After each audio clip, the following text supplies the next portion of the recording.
Riigihalduse minister Jaak Aab kinnitas omavalitsuste lasteaedade energiasäästu investeeringute rahajaotuse. Kokku toetab riik 42 lasteaia rekonstrueerimist summas 12,1 miljonit eurot. Toetusraha antakse Eestile laekuvatest CO2 koodimüügituludest. Kohtla-Järve lasteaedadest toetati 70% ulatuses lasteaedu Rukkilill ja Karuke. Millise tundega saabus otsus, küsisime lasteaia Rukkilill direktoril Jaanika Narusk. Me väga rõõmustame ja oleme õnnelikud, sest me väga ootasime seda. Kuigi vahepeal juba lootus hakkas natuke kaduma, seda võrra suurem on rõõm ja õnn. Natuke võib tekkida probleeme laste ümber paigutamisega ajutiselt. Aga me nägime palju vaeva ja väga ka lapsed ja lapsevanemad ootavad, et meil oleks soe ja mugav maja.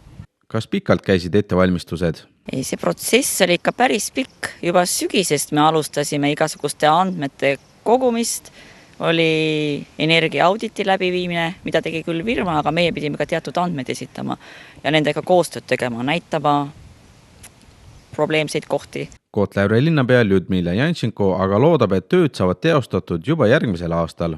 Need vahendid tulevad energiatõhususe ja taastuvenergia kasutamise edendamise fondist kvootide müümisest.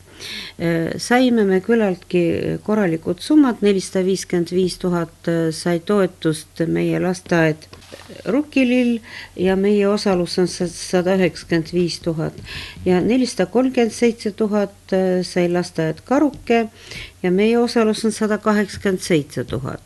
Nii et summad on 650 ja 620 000 kokku. Selle raha eest siis tehakse soojustust hoonele ja rekonstrueerimist soojussõlmedele ja ventilatsioonisüsteemidele. Me väga loodame, et selle töö saab tehtud järgmise aasta jooksul.